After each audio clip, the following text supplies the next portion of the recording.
Welcome to Apsida Insights, delving into the minds of inspirational leaders across the life science industry.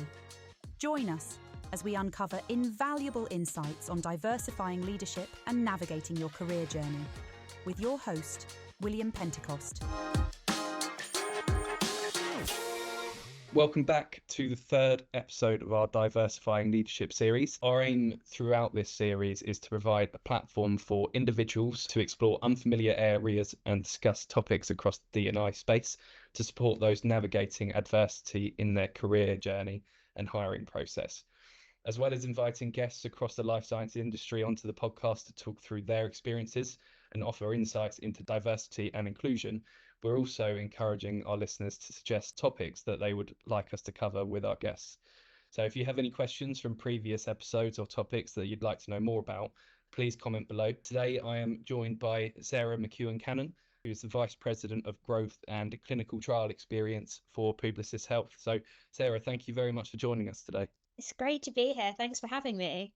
No problem at all. So Sarah, obviously, we've known each other for a little while. Unfortunately, not met each other yet, but it'd be good to get an understanding of you and give some insight into your background and experience and where you are today. Yeah, absolutely. So my name's Sarah. I'm with Publicis Health, which is a advertising network that spans the entire healthcare sphere. I've always had a passion for healthcare. I went to university to study medical science with the goal of becoming a physician. Unfortunately, I realized that wasn't for me, but I fell in love with research and really set myself on a path into clinical research, first starting at the lab and then working my way into clinical trial communications through Langland, which is one of Publicis Health's clinical trial experience agencies. When I first started my career at Publicis Health, I was in our Windsor office, and I was really fortunate during my time at Langland, UK, to have the opportunity to learn more about clinical research from a patient recruitment, retention, and experience perspective. And after about a year or so working for our UK office, I was asked if I wanted to take the plunge and move to the Big Apple to New York City and open our first US office as Publicis Health within clinical trials. It was a terrifying leap of faith, but I said yes and moved over shortly after to New York to help expand our global footprint, which in hindsight was a very daunting experience for someone in their early 20s to pack up their entire life, carry their laptop overseas, and then figure out how to start a new company. But luckily, I was in good hands with some of my colleagues who came with me. And from there, I've had the privilege of being able to grow and develop Langland US and the Publicis Health clinical trial experience capabilities in the US through both my lived experience as a patient, but also as a clinical research professional. My role now is really responsible for innovation, strategy, product development, and growth of our clinical trial business. But it wasn't a straight line to kind of get me into this role. I kind of navigated through client services and working on the delivery of projects to really kind of help me be the well-rounded professional I am today. Thank you very much, Sarah. The thing that interests me most about your background and the experience that you've gained there is that you came into Langland at account executive level, and in that 8-9 year period has obviously grown massively within the organization and really climbed the ranks, which is fantastic to see at one company. So in terms of choosing that right organization, how did you know that Langland and Publicis Health was the right one for you at that stage? I'm a really value-driven person. So every decision I make is really driven based on what are my personal values and does the decision I make align with those values. So that was really important for me as I was kind of selecting an organization to work with was I not only wanted an organization that met and matched my values, but also people at the organization who also aligned with my values and what was important to me. I think it's really important to trust your gut as well. Our instinct is such an important part of who we are as human beings. And that gut instinct has always kind of served me well, touch wood, so far. And when I first joined Langland, what I really enjoyed was actually the hiring process. I felt they really wanted to know who I was as a human being and not just as an employee. So during my very first interview, they asked me questions about my resume. So I knew they had really read and understood who I was, kind of from what I had written. They had mentioned things that I'd noted in my cover letter. So I felt that they had really taken the time to understand who I was. And I wasn't just another bum on a seat to them. And that was really important to me and has really stuck with me as well. That is something I now do in my hiring process, is making sure I'm going into interviews truly understanding who the candidate is from what they have chosen to share with us thus far, to really connect with them so that they feel welcomed into the organization. 100%. I think going from your experience in the patient-focused area, patient experience is obviously such a massive thing. It's the same in recruitment. You know, we talk about candidate experience a lot, and that's not just from how we represent the candidates, but it's also the process of interviews. I think human touch goes a long way, especially with, you know, a very competitive market at the moment, and making sure that people feel valued in an interview process really shows the type of company that you are and how much you value that, and that it's not just a look at their CV, don't actually read into what the experience is and go off of job title, that they're relevant for the role, and actually learning what they do as an individual, what their interests are, and making it human. I think that's a really overlooked thing when it comes to that. How have you used that yourself then? You mentioned you use this in your recruitment now. So how do you go about finding out about people and understanding them to see if they're a match for Publicis? So I think something that is really important to me, and you touched on this as well, is looking beyond the job title. Different job titles mean different things in different organizations. So it's actually truly understanding what are the skills and capabilities that an individual has and what can they bring to your organization. Something that I feel we can all be a little bit unaware of is the unconscious bias that we often have when we're either recruiting candidates or mentoring or sponsoring kind of in a leadership role. And you often look for people who are similar to yourself. You look for someone who has kind of that shared common ground, and that is human nature. But I think it's really also important to look at kind of the differences, particularly as a leader. I want to build a team of people who bring diverse perspectives. Yes, we all still have to be united around a common purpose and a common vision, but we need to co-create that vision together. And everybody should be able to bring their kind of diverse perspective to a decision at the organization, but also kind of working within a team. So for me, it's really important looking at the differences between myself and a candidate to also ensure that we're bringing diverse perspectives into our teams. 100%. What do you mean by diverse perspective to you and for that function and hiring the right person? What does a diverse perspective look like? So I think that's a really good question, and it has a lot of different meanings. I would say the diverse perspectives that I look for, it can be diverse lived experiences, particularly in the communications space. I have worked at Publicis Health for pretty much my entire career. I've been very fortunate for that. But my experiences have been shaped by my experience at this organization and with the clients that we have worked with.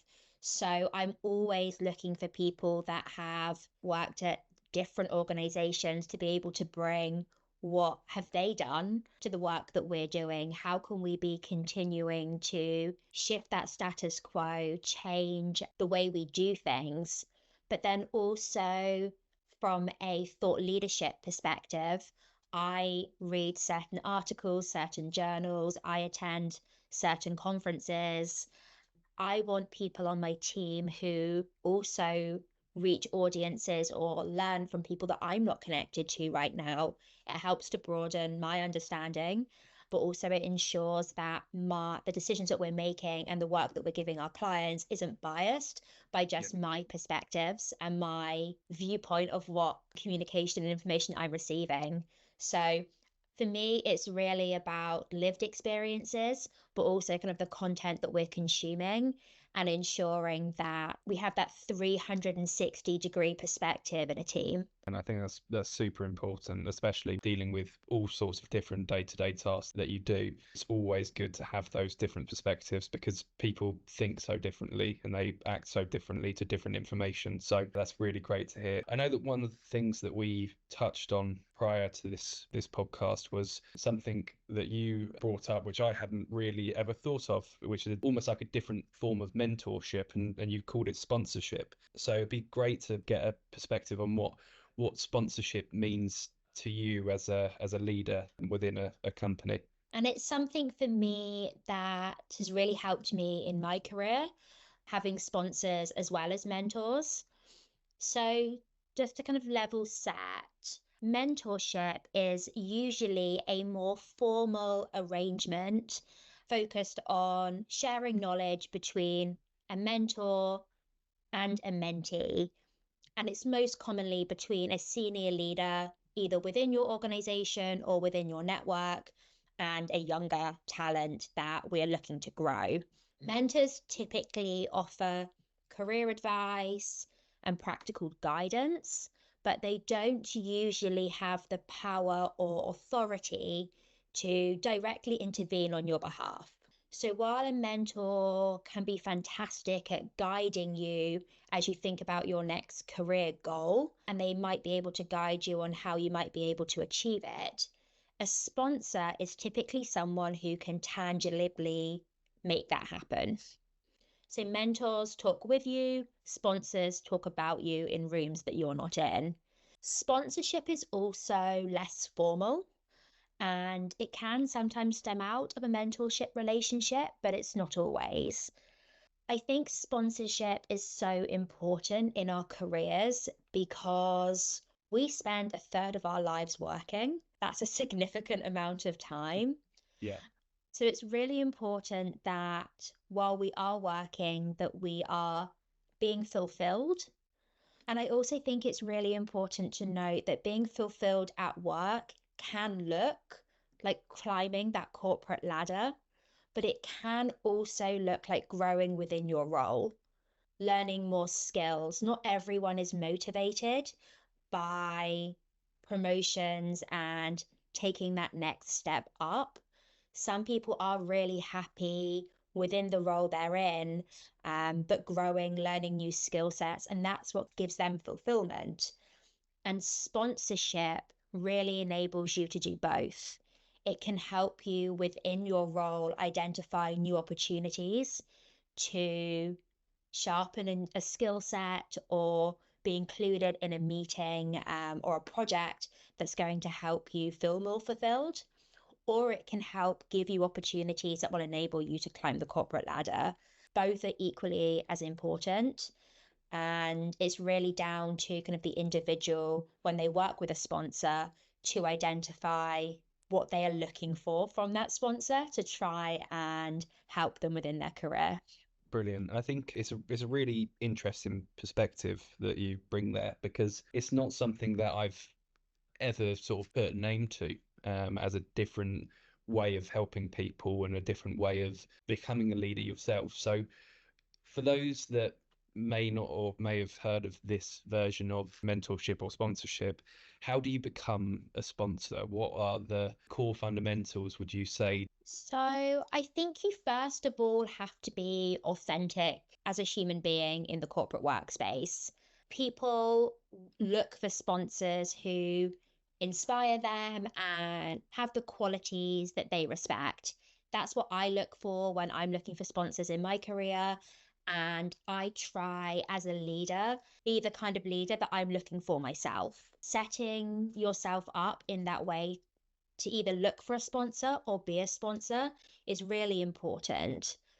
I think it's also really important to keep in mind that sponsor relationships are two-way. You want to be giving value to the person that you are sponsoring, but you also want to ensure that as a sponsee, you are bringing value to your sponsor as well. It makes it really easy to then advocate for them in a room because they are bringing you value and it becomes so authentic to vouch for them.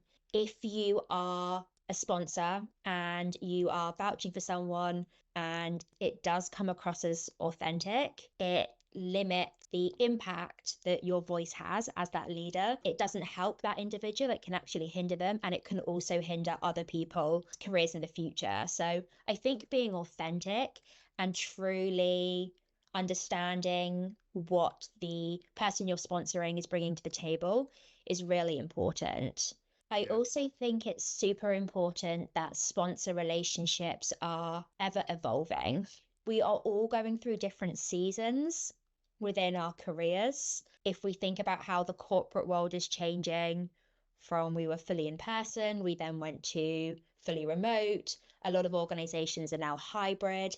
That's actually a really challenging place to be, particularly as someone who is early in their career. You don't get those same interactions often with senior leaders. Having a sponsor who can help you navigate some of those conversations in the absence of the water cooler chats is really helpful to bring a fresh perspective to how you're navigating a scenario, but also helping you to contribute to kind of your growth and achievements. Yeah, absolutely. Absolutely. And then from the other side, then we spoke about how to be a sponsor. How would you find a sponsor? What would you highlight for someone is the type of tendencies that you'd experience from a good sponsor to a bad one? So I think it's really important to go into a sponsor relationship with a clear goal of what you're looking to get out of it. It's terrifying. I think we have to acknowledge it is terrifying to reach out to a senior leader who you don't really know to have a chat. But it's really important to push yourself out of your comfort zone and do that. When I was in client services myself, I had this passion for growth and strategy, but I didn't really know the difference between the different disciplines within a healthcare advertising agency. But I saw a business development professional within our organization who I admired, who was well respected and I trusted. And I reached out to them on a whim and asked them very specifically if I could grab 30 minutes next week in the office for a coffee to talk about his career journey and any advice he would have for someone who was navigating, potentially exploring growth and business development as a career move. So I was very, very specific about the time commitment and what I wanted out of that engagement. It made it easy then for my sponsor to be able to mark some time in his calendar. It wasn't too long of an ask that it was going to be a huge burden for him. And he really knew exactly what I wanted to achieve in that conversation, so he could be prepared to help me get the best out of that conversation. And from there, we had a very open and honest conversation. He shared with me the pros of business development, the cons of business development, things I should consider as I was navigating this potential mobility within my role. And coming out of that conversation, he said to me, like, please feel free to reach out if you have any additional questions. And I think a lot of the time when leaders say that to us in a town hall or in a meeting, we can often be quite scared to follow up and reach out. So taking the courage to take them up on that offer, particularly if they have been really gracious and given you some time already.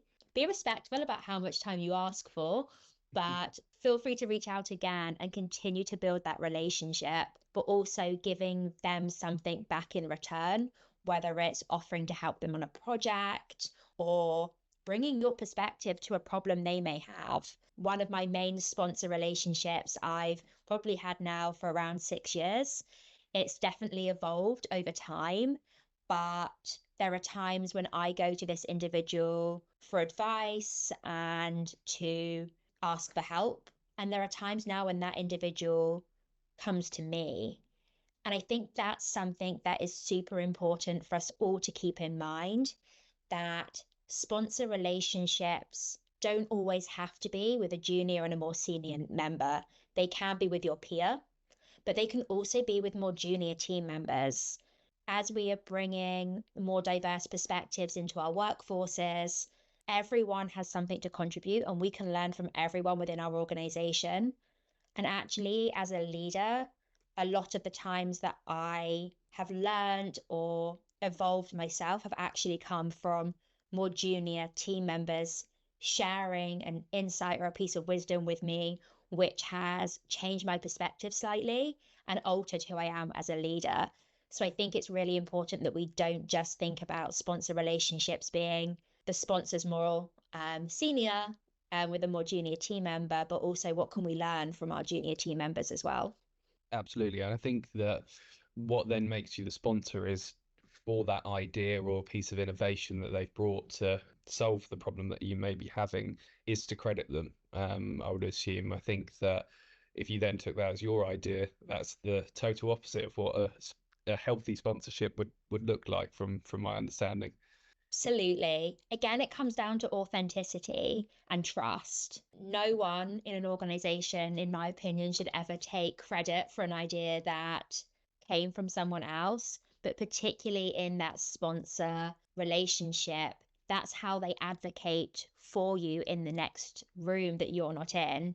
They talk about the innovation, they talk about the project, because it may not be appropriate for you to be there, but they talk about your contribution, how you brought this value, this was your idea, you championed this, and that helps open doors for you. So you're exactly right. It's so important. As a sponsor, you are crediting the value that people bring, because that's how you can help advocate for them in other rooms as well. Yeah, no, absolutely. Great. Well, thank you very much for that, Sarah. That's definitely a new perspective of something that I've not ever come across or thought of. But when you are being authentic, that happens naturally. I think from advocating for people that you know are good. For example, I've got a great colleague who is a specialist within placing business development and regulatory affairs talent. I'd always advocate for them for a client that I'm working with if they require people in that circle. So it's good to have something that you can almost title that and use to build yourself as a leader. So as you've navigated your way through Langland and Publicis Health, you'd have obviously come up with some challenges in your role. So what advice would you give to people if they are struggling in their position, or they don't know what to turn to get that next promotion or to growing in the role that they're currently in? What advice would you give them to get over that hurdle? I think it's really important to identify what is the cause of the hurdle.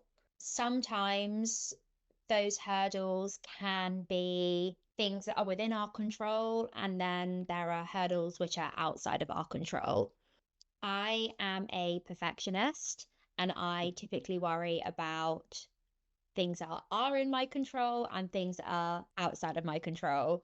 But trying to kind of be a more well-rounded professional, I'm trying to really focus on the things that I can actually control. There are certain things that there just may not be a job opportunity right there for you that you can't apply for. So you can't worry about those things right now. So Yeah. if you focus on the things that are within your control, that makes, at least for me, what can seem like a monumental mountain to climb suddenly a lot more manageable. Yeah, 100%.